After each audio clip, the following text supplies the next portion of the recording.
Dear Muji, I've been with several Indian masters and who have led me to believe self-realization will take many years of practice.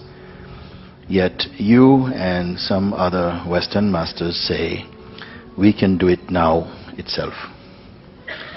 What accounts for the different approach? Is it cultural?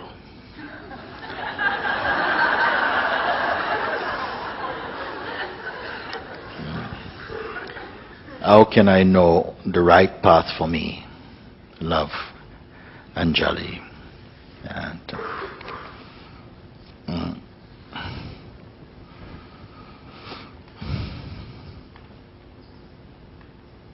some of it is cultural. I've been with several Indian masters who have led me to believe self-realization will take many years of practice. In the old days, traditionally, it said you would spend 12 years minimum with a living master and be in that company to serve and to daily attend verbal satsang, be in darshan, give feedback, be checked in and observed and clarify, and over this period gradually the mind would completely be transformed from personal mind into mind presence. They say like this. But these days nobody have 12 years to give to anything at all, even in India. Nobody has time anywhere. Even the unemployed don't have time.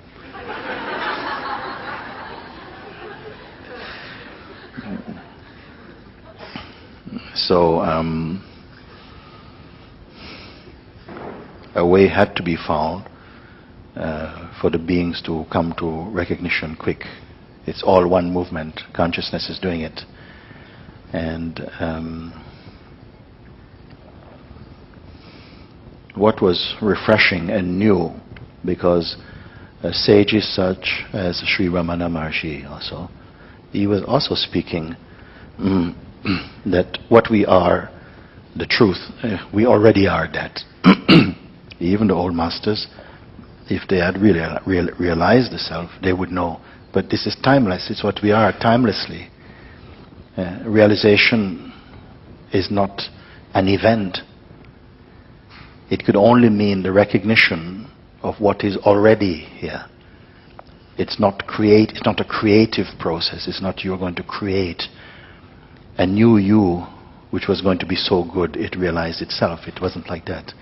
So many misconceptions were exposed, and in the exposing of them, that they serve no purpose because they keep the being in a state of waiting also.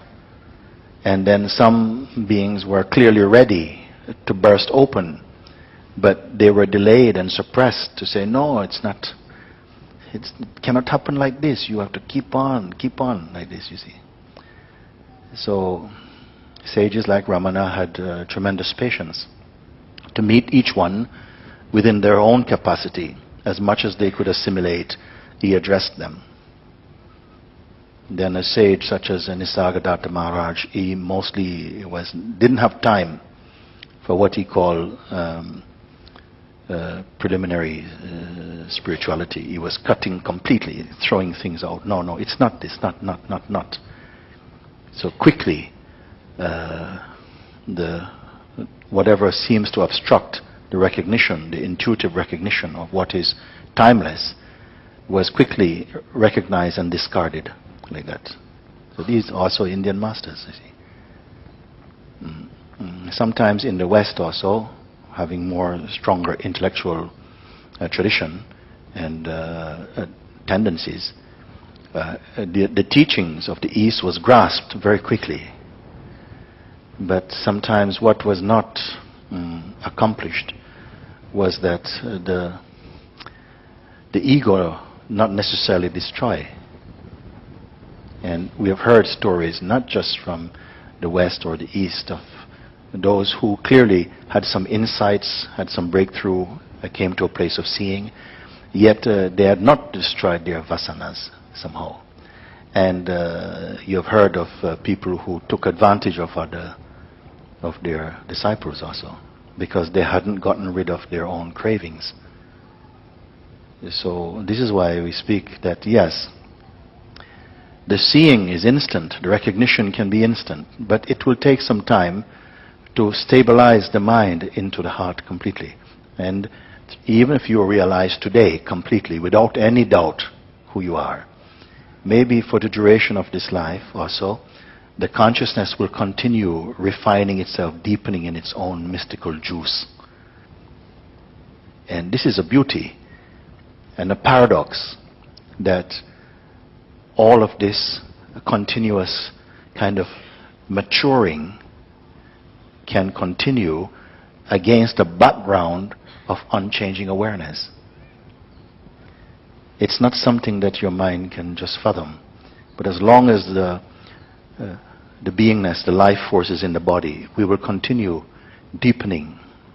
Almost you never come to the end of the possibilities of consciousness, yet at the same time you're aware that you're that which is beyond transformation at the same time. And this is really in keeping with what has been said all along. As pure awareness, you are the timeless, the immutable, means unchanging, unalterable reality. Yet in this dynamic expression, you're continuously renewing, refreshing. Your expression will change, will develop, become more deep, more profound, more broad, like this. It is like that.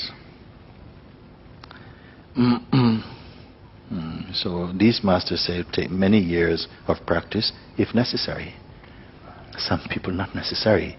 They grasp it and somehow immediately they're recognizing, but that is. And then still the mind will keep coming for a while, trying to recapture what it's lost. But gradually, somehow the beingness comes on top. And the mind also is in decrease, the beingness is in increase, something. The beingness is in ascendance, then the mind is in descendance, you see, like this happen. Yet, behind this, the unchanging awareness is ever present.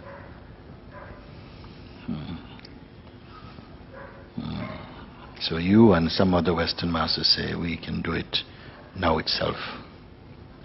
Papaji also was like this. He would not cooperate with or perpetuate any state of delusion. He would not console any state of delusion. No, not this. So we were compelled to see.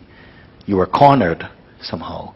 And at a certain point, somehow your being had to confess, yes, I am the Absolute. Come out of the... And something felt, whoa, but it's true.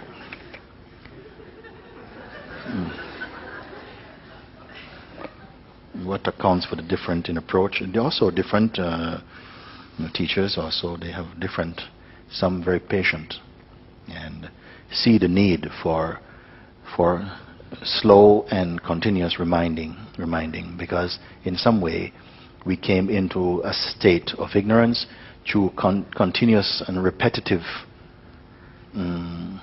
what you may call affirmations into the unreal. And so great books like the Gitas, Ribu Gita, Ashtavakra Gita, Avaduta Gita, Bhagavad Gita, they're called like a song. Many times as I'm reading also to you, you see that they seem to be repetitive, like a lullaby, reminding the self, you're not this, you're not that. Pay attention, you're not this. Why go in this way, oh mind? Why not be quiet? Keep quiet. Timelessness is your nature, like this, speaking. How can I know I'm on the right path? Because somehow it is something that you will intuitively know. More and more you will feel you're in a state of grace, of peace. Then you will see when you're not feeling in the state of peace, and usually when you go to the mind, when you touch the mind, bang, you'll know, no, this is not grace, this is disgrace. Then somehow when you see again, then you feel again. But I can't say. Don't say, oh, this is realization, I'm realized. No, just recognize that here there's no descriptions that I can say is permanently mine. These are only ideas. And like this, somehow slowly the noise is combed out of the beingness. At some point, the question, who am I, arises, and nothing is there to respond even to it.